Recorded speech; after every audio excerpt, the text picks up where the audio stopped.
Las palabras no solo describen la realidad. También la transforman y la conforman. Democracia, memoria, hogar, derecho, intuición. número. En este podcast, cada semana conversamos con un especialista diferente sobre una palabra clave para comprender el mundo. Una semana, una palabra.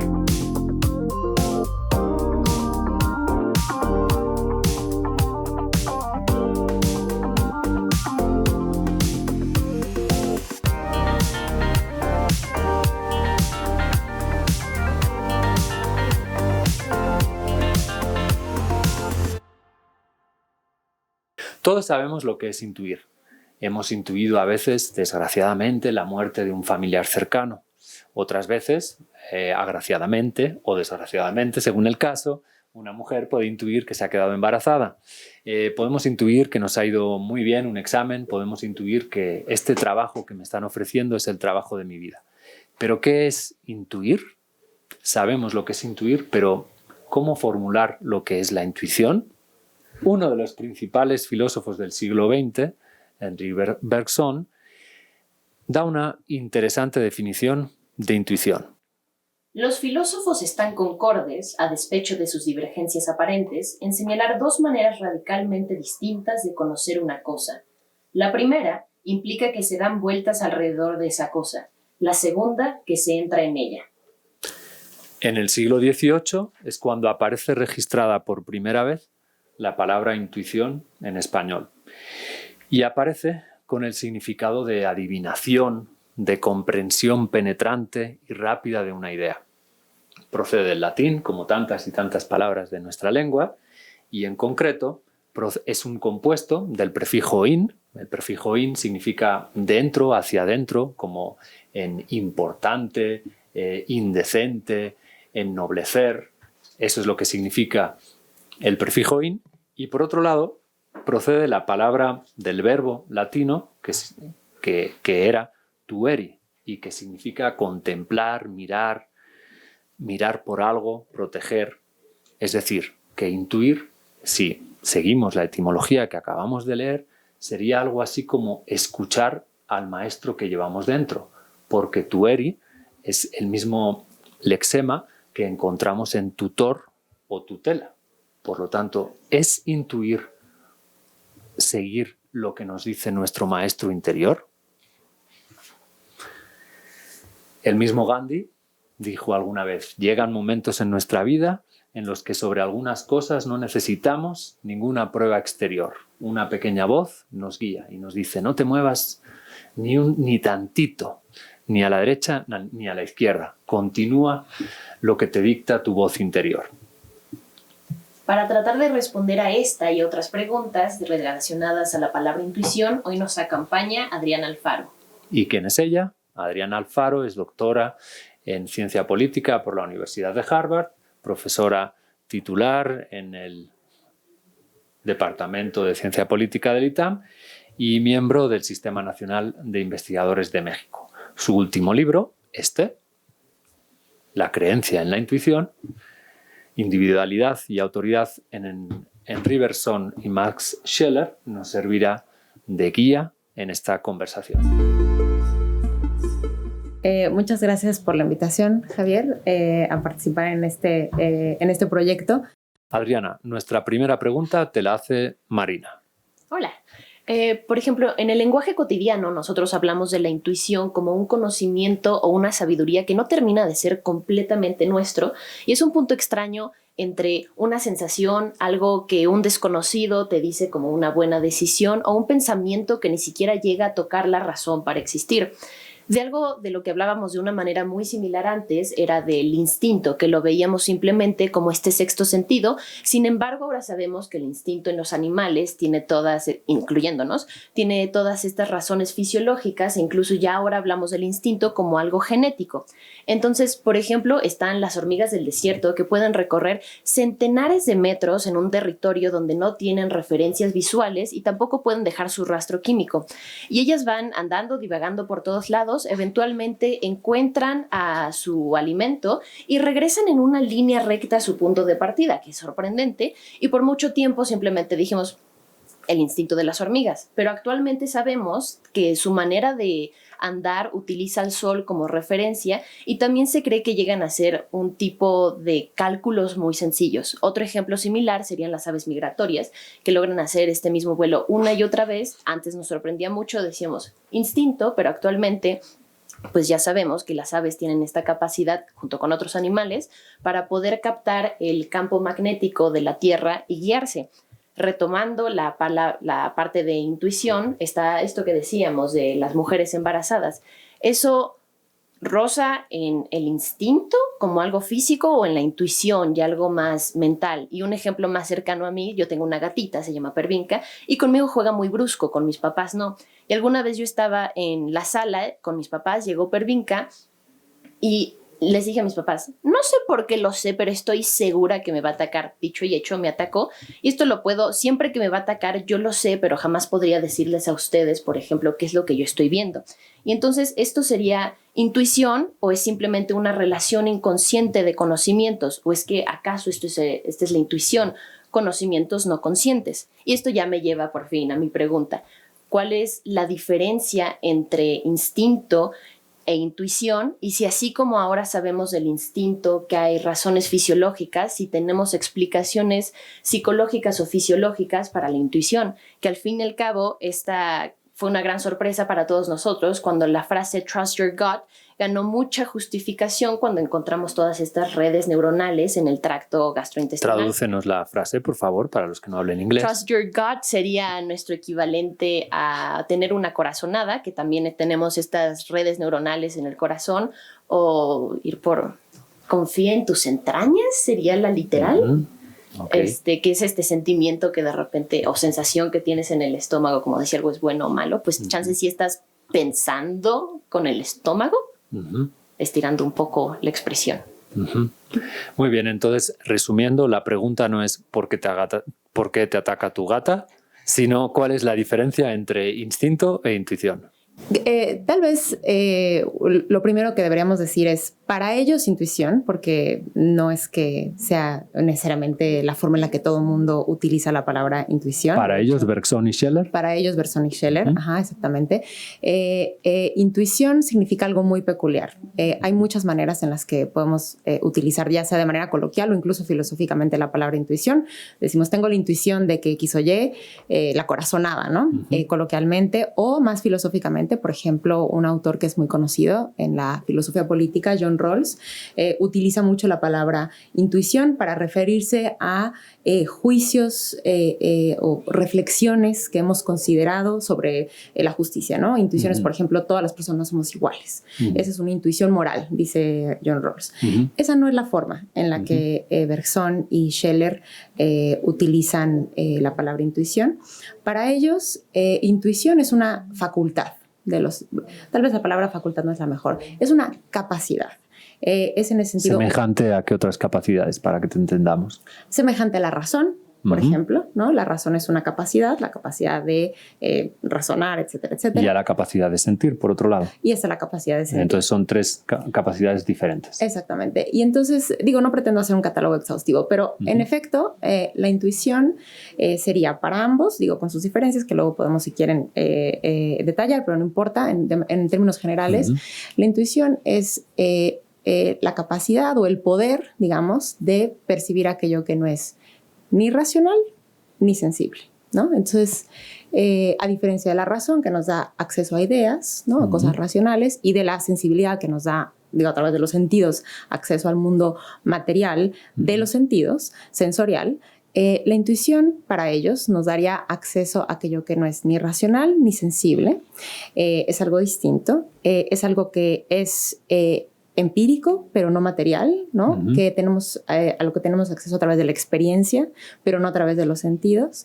Y son varias cosas. Por ejemplo... Es decir, es algo de lo que podemos tener evidencia, pero de lo que no podemos construir esa evidencia en hechos concretos, materiales.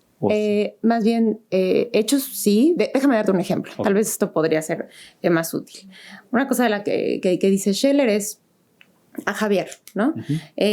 Yo veo el cuerpo de Javier, ¿no? Ese es un dato sensorial, exactamente, pero no es en el cuerpo de Javier, no en la materia, digamos, que yo veo a Javier. Tampoco es una idea, ¿no? O sea, no es a través de los sentidos, no es a través de la razón, no es una idea de Javier que a través de la cual yo tengo acceso a Javier, sino yo veo la persona que es Javier. Por supuesto, eso en parte te veo a través de mis sentidos y por supuesto también a través de mi razón, por ejemplo, dialogamos, pero a la persona Javier tengo acceso a través de la intuición. La persona solamente se capta a través de la intuición. Ok, y de ahí se derivan, pues me imagino que muchísimas implicaciones éticas. Correcto. E incluso políticas.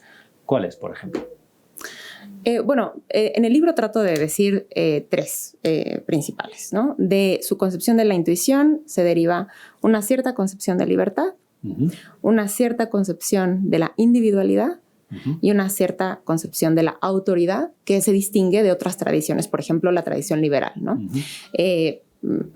Para ponerlo así de manera resumida, según una cierta tradición liberal en Occidente, la libertad es esa capacidad de voluntad soberana de los seres humanos, ¿no? Que la voluntad sea soberana, que haga lo que quiera.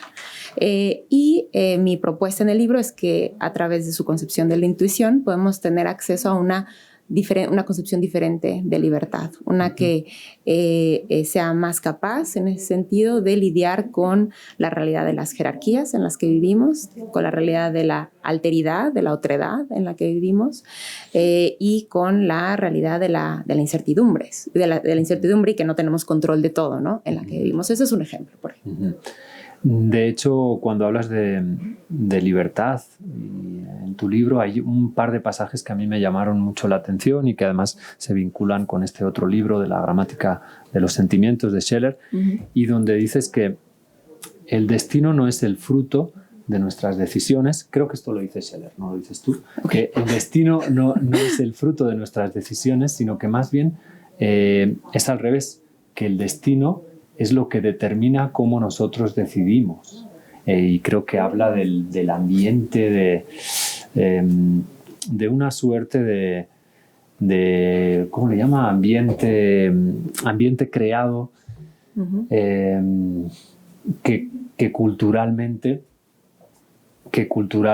o personalmente hemos ido creando, ¿no? A ver, mira, por aquí tengo un pasaje muy interesante que me gustaría saber tu opinión.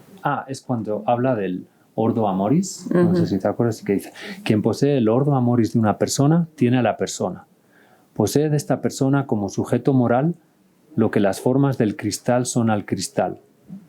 Comprende tan completamente a la persona como ésta pueda ser comprendida. Tiene ante sí presentes, tras toda la variedad y la complejidad empírica, las líneas básicas de su ánimo, un ánimo que merece ser considerado el núcleo del ser humano como ser espiritual mucho más que el conocer y el querer, ¿no? Bueno, y continúa diciendo que posee un esquema espiritual, la fuente primigenia que provee secretamente todo lo que surge de este ser humano y aún más, lo que determina de modo primigenio a aquello que constantemente hace el ademán de situarse alrededor de este ser humano. En el espacio es su entorno moral, en el tiempo su destino, esto es el modelo de lo posible, de lo que le puede pasar a él y solamente a él, ¿no? Como que a mí me llamó mucho la atención esta idea de que hay una suerte de entorno moral que determina nuestra forma de movernos en el mundo. ¿Cómo cuadra esto con tu análisis de Bergson y Scheler? Bueno, ese pasaje que escogiste de Scheler me parece alude a algo que es interesante en el autor, que trata de combinar, por un lado, lo que se conoce, va a sonar así como difícil, pero en realidad es fácil la idea, lo que se conoce en ética como realismo moral, es decir, que hay verdades objetivas, digamos, morales, éticas, y lo que se conoce como particularismo moral, es decir, que la idea de que las verdades éticas y morales no son universales, sino particulares. Sería un poquito la propuesta de Rawls que mencionabas antes. Neocontractualismo, ¿no? No. ¿No es por ahí? Bueno. No. Lo que digo es, uno podría pensar que ambas cosas que acabo de decir son opuestas, ¿no? Universalismo moral, la idea de que hay verdades universales, y particularismo moral, la idea de que las verdades son particulares. Bueno, Scheller quiere tener las dos cosas. Y creo que el pasaje que leíste lo refleja. La idea es que en la persona, el concepto de persona es uno de los principales conceptos en Scheller, y la persona es una especie de microcosmos del macrocosmos, ¿no? Es una especie de reflejo en chiquito, en ese sentido microcosmos del orden más amplio, y que en ese sentido es una especie de instancia, ¿no? Una instancia de aquello que hay de universal en ética o moralmente hablando en el mundo, pero como adecuado, cultivado o adaptado a su circunstancia particular. Entonces, a través de varios recursos teóricos suyos, trata de combinar la idea de que en ética y en moral hay ciertas verdades objetivas, pero no necesariamente todas son universales. No excluye ciertas verdades universales, pero no agotan, digamos, el universo, este entorno moral del que hablaba ese pasaje. Y la persona tiene un acceso único a ciertas verdades objetivas morales, pero que son objetivas para esa persona nada más. Y de ahí imagino que la importancia que le das y que le dan los autores que estudias a la tradición de los ejemplos. Correcto. Esta tradición medieval que, sí. que podemos encontrar, por ejemplo, en Ramon Llull, Raimundo Lulio, un gran amigo. Xavier Bonillo se dedicó todo su doctorado a estudiar la tradición de los ejemplos en Raimundo Lulio, pero que también podemos encontrar pues, en general en la Biblia, etcétera, etcétera, ¿no? Sí. ¿Nos puedes explicar tantito qué es esto de basar nuestra forma de comportarnos en ejemplos heredados de la tradición? Claro. Al contrario de, por ejemplo, tal vez a quien esté escuchando este programa ha escuchado la idea de que debe haber eso, ¿no? Un imperativo categórico moral, ¿no? Una regla universal que guíe la acción, ¿no? Que cuando la consultas te diga si hago o no hago esto. La idea de que hay eso, reglas de decisión que para ser bueno en la vida tienes que seguir. La idea de estos autores es que al contrario de la autoridad proveniente de imperativos categóricos o de reglas universales, nuestra forma, digo sin negar la tal vez aplicabilidad de dichas reglas en algunos momentos, nuestra formación moral tiene mucho que aprender o mucho que nutrirse de la vida ejemplar de algunas personas. Por supuesto. Se predica con el ejemplo. Y se aprende con el ejemplo. Exacto, no tanto, el punto no es tanto el predicar, sino el aprender, exacto. Y por supuesto eso requiere cierto entrenamiento porque tú no eres esa persona, ¿no? Entonces, ¿qué haría Jesús en mi lugar? ¿Qué haría Napoleón en mi lugar? Obviamente yo no estoy en el lugar de Napoleón ni en el lugar de Jesús, pero ese ejercicio, digamos, de trasladar experiencias y aplicarlas a tu situación requiere un cierto entrenamiento moral que es importante para poder, en efecto, nutrirse de los ejemplos. Y la idea es que, de nuevo, la persona es el sitio de la experiencia y de la moral por excelencia, ¿no? Que es no reglas, no leyes, sino las personas. ¿Están por encima de las leyes o qué quieres decir? No sé si por encima, porque obviamente eso suena muy... ¿Anarquista? Bueno. Sí, anarquista y muy controversial, por supuesto. Más bien que hay una cierta dimensión de la experiencia que es incapaz de ser captada por leyes. No es tanto que las personas estén por arriba de las leyes, sino que hay una cierta dimensión de la experiencia que es personal. Estás hablando, has mencionado varias veces la necesidad de entrenar. Entrenar, no sé si cuando hablas de entrenar te refieres a que hay una suerte de arte de la intuición. Estoy pensando, por ejemplo, en Erich Fromm, que además tiene algunas cuestiones bastante en consonancia con lo que dice Scheller. Me llamó la atención que tanto uno como otro dicen que comportarse bien, comportarse moralmente bien, es contribuir a que se desarrollen las potencialidades del que tenemos al lado O sea, si tú tienes potencialidades en ti mismo, debo contribuir a que éstas afloren. Eso lo dice mucho Erich Fromm y hay algunos pasajes de Scheller que van por ahí. Pero bueno, mi pregunta era más bien sobre el arte de la intuición. ¿Se puede hablar de un arte de la intuición como se puede hablar de un arte del amor o de un arte de tocar el piano o no? Sí, yo creo que sí, pero no en el sentido, yo creo que para Scheller y Bergson, no en el sentido de que es algo muy difícil de alcanzar, como, no sé, ser un experto, ¿no? Pianista o algo como cierto virtuosismo, ¿no? Por supuesto que se requiere cierto entrenamiento, pero también de otra manera debe ser algo simple, ¿no? Por ejemplo, como para volver al ejemplo que puse antes, yo veo a Javier, no necesito un entrenamiento para ver a Javier, más bien ciertas construcciones como artificiales a posteriori de la filosofía que creen que las personas se reducen como a su existencia física, ¿no? O que las personas son su esencia es la idea de Javier, son un poco una imposición artificial. Yo más bien... De hecho, perdón. No, adelante. Sí. Intuitivamente te veo. No necesito entrenamiento para eso. De hecho, en tu libro hablas de los riesgos, creo, del sensualismo y el materialismo, ¿no? Correcto. ¿En qué sentido?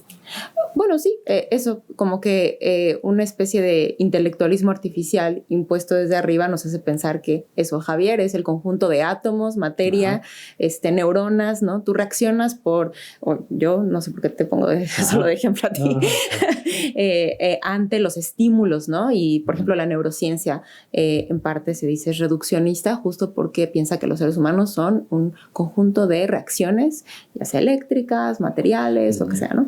Y la idea de Bergson y Scheller es que la intuición nos deja ver que eso es reduccionismo, ¿no? Que hay algo más. Que hay algo más. ¿Y eso más que es el alma? ¿O? No sé si sería una palabra que utilizara. Déjame reiterar que no es una idea para tampoco una esencia, digamos, racional. Para Bergson es más o menos clara la respuesta. Nosotros somos duración, ¿no? Lo que dice es nosotros somos tiempo. Nosotros somos, y en ese sentido es como la parte medio existencialista de Bergson, nosotros somos duración y, para volver a tu pregunta original, la intuición se entrena siendo capaces de atender a nuestra existencia en el tiempo, ¿no? En la medida en la que somos capaces de construir una mejor relación con nuestro carácter temporal, con nuestro pasado, con nuestro futuro y con el hecho de que duramos, entonces seremos mucho más capaces de entender quiénes somos. No sé si la palabra es entender, de intuir quiénes somos. Para Scheller, las cosas que se captan con la intuición son varias, la persona ya lo dije, pero también los valores. Para él los valores no son cosas racionales. Y no solo los valores, sino la jerarquía entre ellos, ¿no? Y la jerarquía entre los valores para él. Scheller es un autor, y en ese sentido un poco anticuado, ciertamente, muy sistemático. De todo quiere establecer una jerarquía, de todo quiere ordenar las categorías de todo lo que encuentra. Pero la idea es que, en efecto, las personas tenemos acceso a una categoría de valores, ¿no? Los más sensoriales hasta abajo, luego los vitales siguiente, luego los más psíquicos les llama, y luego los espirituales. Pero bueno, el punto es, los valores no son la belleza, por ejemplo, no es algo racional y no es algo sensorial, es algo diferente de ambas cosas y es algo a lo que tenemos acceso a través de la intuición, ¿no? Y la voz de la conciencia también, por ejemplo. De hecho, ahora esta pregunta no la tenía preparada, pero recuerdo que Schopenhauer, su filosofía está muy influida por el descubrimiento de las filosofías orientales y de algún modo me recuerda tanto Scheller como Bergson, como las propuestas que tú estás recogiendo de ellos, algunas de las ideas fundamentales del budismo, que es que, bueno, cuando conozcas al Buda, que si te encuentras al Buda, quémalo, ¿no? Hay por ahí una frase que dice eso y lo que quiere decir es que a veces nos anclamos, nos apegamos a constructos metafísicos y que de lo que se trataría sería de algún modo de desprendernos de ellos, del análisis constante de la razón que nos hace dar vueltas una y otra vez alrededor de un objeto y que nos impide, de algún modo, percibirlo desde su interior, ¿no? No sé si sus filosofías van un poco en este sentido de, en determinados momentos debemos de dejarle de dar vueltas a nuestra cabeza para tomar una decisión y tomar esta decisión por intuición. o estoy reduciendo mucho sus filosofías y llevándola demasiado a la vida cotidiana? No, sí, creo que parte de lo que podemos aprender de ellos es que cierto intelectualismo es equivocado. Nada más para precisar que no es que estén en contra de la metafísica, de hecho, sí, no, obviamente, su punto ambos... es que la metafísica no es intelectual, ¿no? Okay. Que para tener acceso al plano, a lo que tenemos que descubrir metafísicamente hablando, no es a través del intelecto, sino a través de la intuición. Perfecto. Pero la intuición no se debe entender nada más como una corazonada. O sea, no es una invitación a no pensar, por ejemplo. Ajá. No es una invitación a no reflexionar. De hecho, una de las cosas que dice Scheller interesantes acerca de la voz de la conciencia es que la voz de la conciencia necesitamos entrenar nuestros oídos para escucharla, así como tenemos que entrenar nuestros oídos para escuchar las notas.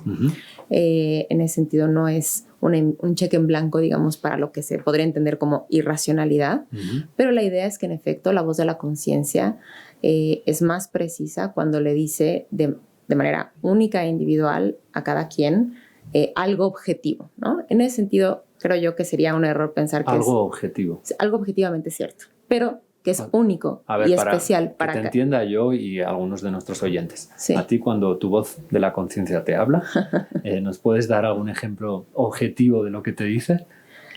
No sé si puedo dar algún ejemplo objetivo de lo que me dice. Vamos a suponer que tienes un hijo, ¿no? Y entonces está la idea de qué significa ser una buena madre, ¿no? Y de qué significa atender adecuadamente las labores de cuidado, ¿no? Pero está la idea que tú has percibido intuitivamente o que ha sido heredada por cómo te criaron a ti. Claro, están varias cosas, ¿no? Está, pues obviamente, culturalmente lo que está presente, digamos, en nuestro entorno social. Están también ciertas ideas acerca de las responsabilidades que uno adquiere a la hora de tomar una decisión de tener un hijo. Pero también sabemos que hay ciertos momentos en donde tenemos que tomar decisiones específicas, ¿no? Entonces, ahí la idea es que decisiones específicas que podrían ir a veces en contra de lo que se entiende como en efecto una buena madre, ¿no? O labores, desempeñar adecuadamente labores de cuidado. La idea es que para tomar una decisión correcta en cada caso, la persona debería ser capaz de percibir no solamente la instancia de decisión, que haría una buena madre como si eso existiera de manera universal y objetiva en este caso, sino para tomar una decisión libre, debería ser capaz de captar, ¿no? De esos momentos casi medio únicos, místicos, mágicos en la vida, de captar lo que es tu deber, no por una regla universal, no por lo que culturalmente se espera de ti, sino tomando en cuenta tu pasado en su totalidad, lo que en este momento es adecuado para ti hacer. No significa saltarse o ir en contra de las reglas sociales o universales que puedas pensar existen con respecto al cuidado de los hijos o lo que sea una buena madre. Puede ser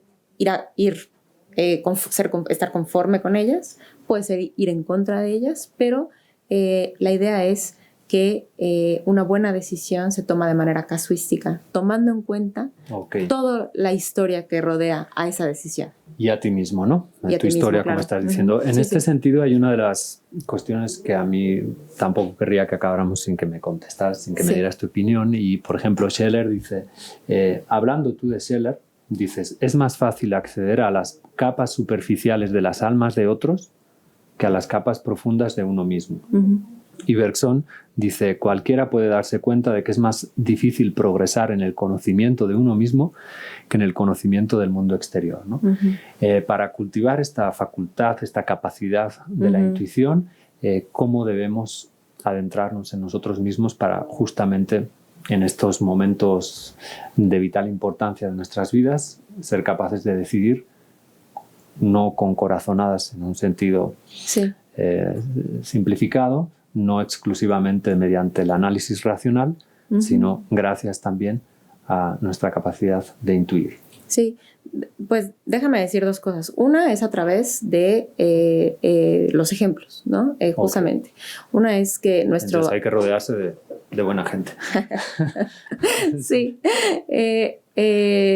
Pero puede ser a través de ejemplos vivos, también puede ser a través de la literatura. Sí, tú hablas de de Raskolnikov, ¿no? Ajá, exacto. De Dostoyevsky. Exacto. Entonces, una es a través de ejemplos y, de nuevo, tratando de pensar qué significaría importar la circunstancia de otros a nuestra circunstancia, que obviamente nunca es literal, ¿no? Como ninguna traducción es literal, tampoco sería el importar ejemplos de otros a nuestra realidad algo literal. Pero la otra, y déjame decir algo más sobre lo que ya había, a lo que ya había aludido antes, que es la relación con el tiempo. Para Bergson, una de sus ideas más famosas e importantes es que somos duración y que a la verdadera libertad se accede a través de una relación genuina con el pasado. Hoy en día, esto es un ejemplo que siento que es ilustrativo, hoy en día tenemos acceso a el pasado a través de muchas imágenes. Hoy en día con el celular tomamos fotos de todo, ¿no? Tomamos video de todo. Uno podría decir, bueno, tiene uno más presente el pasado a través de todas esas imágenes, a través de todos esos registros que tenemos del pasado. La idea de Bergson es que una relación genuina con el pasado se construye de otra manera, no a través... ¿De forma íntima? Por supuesto, de forma íntima. Puede ser incluso de forma inesperada, ¿no? Casi en ese sentido, Bergson es un tanto místico. Tiene ambos, ¿no? Porque... Ambos, claro. Tiene esta idea de que muchas veces una relación más genuina con el pasado, y en ese sentido la posibilidad de la libertad aparece sin que tú lo hayas planeado para ese momento, ¿no? En la medida en la que seas más capaz de apropiarte de tu pasado, serás más capaz de ser libre, y en ese sentido el pasado es de quien lo trabaja, ¿no? El pasado es de quien lo trabaja, de quien se relaciona con él, no a través de imágenes, y en ese sentido creo que hay un símil muy importante con el psicoanálisis, ¿no? Es a través de una relación con el pasado íntima, laboriosa, dura, difícil, complicada, que podemos construir la libertad. Esa es la idea de Bergson. El budismo sería un poco a la inversa, ¿no? Sería desprenderse del karma, del pasado, a través de la meditación interior para lograr nuestro dharma, que es el verdadero destino, y no el destino kármico, que es el heredado de nuestras faltas pasadas. Sí, yo creo que en ese sentido sí hay un contraste importante. Hay similitudes. Por ejemplo, la idea de que de alguna manera la libertad es inefable, ¿no? No acepta una definición exacta. Esta idea más oriental de que no es a través de definiciones, ni que podemos encontrar las verdades. Creo que ahí hay coincidencias, pero en ese sentido sí, claro, creo que hay una diferencia. El ojo con el que veo a Dios es el ojo con el que Dios me ve, dice Eckhart. No sé si podría servirnos para resumir alguno de los pasajes de estos. Pero bueno, te quiero hacer otra pregunta. Sí. Antes de que, porque se nos va el tiempo. Sí. Y es que Scheller habla de algo así como de las matemáticas del amor en algunos momentos, ¿no? Dice que, y de hecho cita a Goethe, quien dice: quien contempla en silencio a su alrededor aprende cómo el amor edifica, ¿no? Y bueno, aunque la palabra de hoy es intuición, creo que está muy vinculada con la palabra amor. Y ¿tú crees que hay una suerte de matemáticas del amor que de algún modo pueden intuirse, en donde quizás 1 más 1 no son 2, sino que son 3 a veces? No sé muy bien, tendría que revisar el pasaje al que te refieres de las matemáticas. Bueno, da igual, nos podemos olvidar también de los libros, hacer como los budistas y tomarlos como escaleras para luego saber cuál es tu opinión al respecto, ¿no? Teniendo en cuenta todo lo que has estudiado. Hay una suerte, pues eso, de capacidad de trabajar nuestra forma de amar. Ok, dices que nos olvidemos de los libros, pero déjame responder. No, por un momento. Que los usemos como escalera. Para que contestes tú y no tú interpretando a... no sé qué decir del amor, Javier. Discúlpame. Quizás se trata de vivirlo. Como decía un amigo, no hay que cantar la vida, hay que vivir la canción. Tal vez, exactamente. No, nada más, perdón, quería decir algo sobre Scheller y el amor. Para Scheller, el amor es la razón por la que él se centra o se interesa, digamos, en el amor, es porque cree que de hecho es una capacidad para acceder a ciertas realidades a las que no tendríamos acceso si no tuviéramos la capacidad de amar. Y a Dios finalmente, ¿no? Y a Dios finalmente. Pero su punto es que el sentimiento del amor, más que, de nuevo, una concepción reduccionista de el amor es hormonas o para algo nada, así, la idea es, hay ciertos aspectos o dimensiones de la realidad que se nos escaparían completamente si no las viéramos de forma amorosa. Sí, claro. Y en ese sentido es otro sentido. Ajá, efectivamente. Wow. Pues creo que con esa frase es el momento para despedirnos, recordando que este libro lo pueden encontrar y que es una maravilla de libro, se lee muy fácil, si lee en inglés y además está muy bonito editado. Adrián, ¿algo que quieras añadir? ¿Qué te dice la intuición? La artista de la portada, la artista de la portada se llama Sofía Echeverry, su obra es muy hermosa, creo yo, muy bella, y les recomiendo a quien esté viendo este video que cheque su obra en internet. Pues muchísimas gracias, Adriana. De nada, gracias a ustedes. ¿Qué nos dicen las matemáticas sobre la palabra intuición? Para ello tenemos a nuestro querido Carlos Bosch. Muchas gracias. Pues la intuición en matemáticas es algo indispensable, ambiguo y misterioso. Pero cuando uno busca en el diccionario y ve intuitivo, le dicen a uno que eso significa plausible o convincente. Y lo que más me gustó es lo que venía hasta el final, aún sin demostración. Porque ahí ya me mete inmediatamente a las matemáticas, ¿sí? En matemáticas, cuando uno hace investigación, pues llega al borde del conocimiento y luego se plantea problemas para resolver. Esos problemas que uno plantea es la intuición matemática. Esa intuición que nos da el saber anterior, el conocer cosas anteriores para podernos plantear algo que creemos que va a ser cierto y que vamos a poder demostrar. O sea, la intuición funciona más para plantear el problema que para resolverlo. Es que para resolver un problema las matemáticas son muy claras. Necesitan ciertas reglas, necesitan ciertos pasos y necesitan lo que en matemáticas se llama una demostración lógica. Mientras no exista eso, es una conjetura. Perfecto. Es puro trabajo de intuición. Y así es como trabajan las matemáticas. Hacemos conjeturas y las demostramos.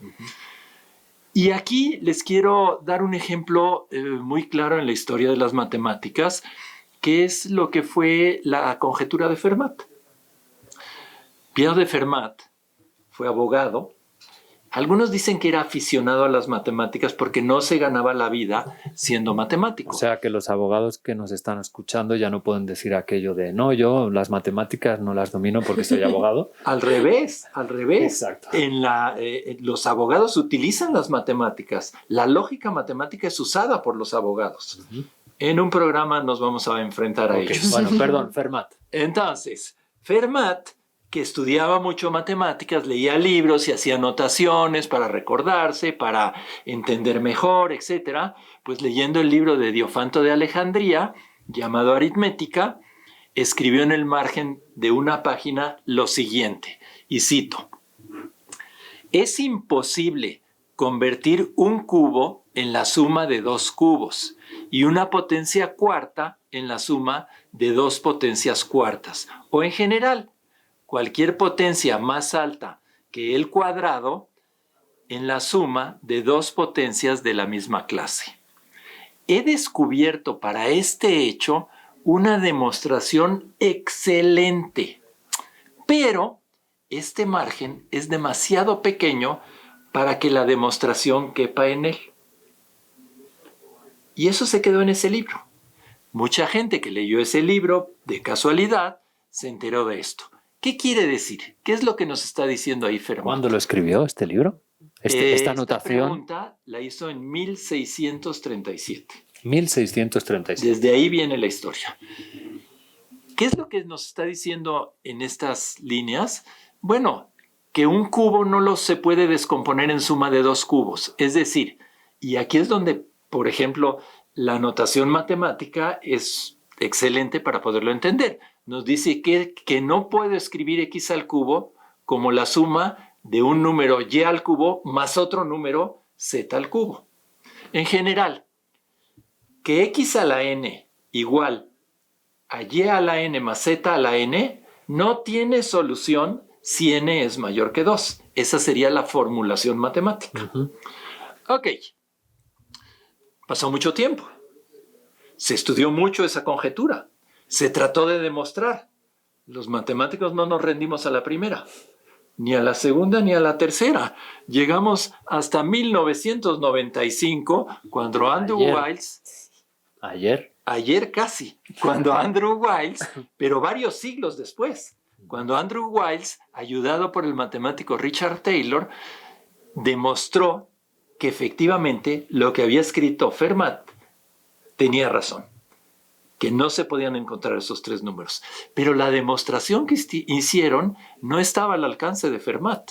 Las técnicas que se utilizaron fueron en particular curvas elípticas, números algebraicos, en fin, distintas cosas, teoría de números muy avanzada, distintas cosas que, por ejemplo, ahora además de resolver este problema tienen muchas aplicaciones, como es que todo eso es lo que se utiliza para programar las tarjetas cuando uno las mete en un cajero y que no te vayan a robar el dinero, en fin, etcétera, etcétera, ¿sí? Entonces, me parece que este es un ejemplo clarísimo de la importancia que tiene la intuición en las matemáticas. Y la historia que puede desencadenar. Tengan cuidado con lo que anotan en los márgenes de los libros. Podrían darle tarea a los matemáticos por 400 años. O más. O más. Pero yo creo, y les voy a recomendar aquí una película, que el matemático que ha tenido más intuición fue Ramanujan, que fue un matemático indio, autodidacta, en el que se basa la película, que tiene un nombre maravilloso. El hombre que conocía al infinito. Es una película de 2016 hecha por Mark Brown y realmente se la recomiendo.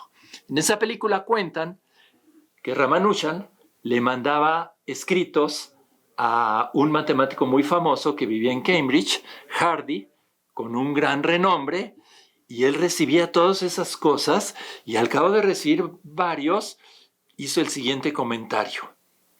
Estas fórmulas me derrotaron completamente. Que para un matemático decir eso no es muy fácil, ¿eh? Estas fórmulas me derrotaron completamente. Yo no había visto antes nada como esto. Una simple mirada resulta suficiente para darse cuenta de que solamente las podría haber escrito un matemático de primera clase. Deben ser verdad, porque nadie puede tener la imaginación, la intuición suficiente para inventarlas. ¿De dónde vienen esas fórmulas y por qué son verdaderas? Pues Hardy dedicó gran parte de su vida a tratar de demostrar esas fórmulas y a ver que efectivamente al hacer las demostraciones matemáticas todo lo que decía Ramanujan tenía sentido. Una intuición envidiable. Muchísimas gracias, Carlos. Como en todos los episodios, nos despedimos con una reflexión hacia nuestro interior. Y para ello contamos con la presencia, ni más ni menos, que de nuestra querida amiga Margarita Tarragona. Hola, ¿qué tal, Javier? ¿Qué tal, Marina, Carlos, Adriana? Muchas gracias. Desde la perspectiva de la psicología, ¿qué es la intuición? Uno de los autores que más me gusta se llama Daniel Kahneman y uno de sus libros más conocidos se llama Pensar rápido, pensar lento. Y él propone que tenemos 2 sistemas de pensamiento que coexisten y a veces los 2 son muy importantes y unos nos ayudan en ciertos momentos y otros en otros. Hay que pensar lento cuando estás resolviendo un problema matemático, cuando estás planeando tu vida, y pensar rápido ante situaciones que requieren una respuesta inmediata. Y creo que la intuición es el ejemplo más extremo de este pensar rápido. Kahneman dice que intuir es nada más y nada menos reconocer. que tenemos un cúmulo de conocimientos, de experiencias que no están totalmente en nuestra conciencia, no nos damos cuenta que ahí están, pero cuando las necesitamos tenemos acceso a ellas. Y esto es lo que hace que los expertos, por ejemplo, puedan dictaminar rápidamente sobre algo sin ponerse a analizarlo muy cuidadosamente. Hay un ejemplo muy conocido de un estudio hecho con curadores de museos de piezas antiguas, en el que les daban a los curadores réplicas muy buenas de objetos del museo y ellos inmediatamente se daban cuenta si era una réplica o era el objeto original, y era esta intuición, que en su caso es que tenían muchísima experiencia trabajando con esas piezas. Entonces la intuición es una manera muy eficiente de tomar decisiones, pero a veces hay que tener cuidado. ¿Cuándo sí conviene usar la intuición? Cuando estamos en un entorno que no cambia muy rápido, cuando hemos tenido una muestra grande de experiencias y cuando tenemos retroalimentación. Pero si estamos en un entorno cambiante, si no tenemos mucha experiencia, no hay que depender solo de la intuición. Entonces esto es muy interesante, perdona que te interrumpa, porque cuando hablas de reconocer mediante la intuición, no utilizas el verbo reconocer en el sentido platónico, de reconocer algo que no hemos experimentado, sino que hemos heredado. De conocer nuevamente, ¿no? De conocer nuevamente algo que ya hemos experimentado. Efectivamente, ¿no? efectivamente. Y desde ese punto de vista, ¿qué enseñanza nos llevamos nosotros para relacionarnos mejor con nuestro entorno en consonancia con la palabra del día, intuición? Yo creo que hay que seguir la intuición con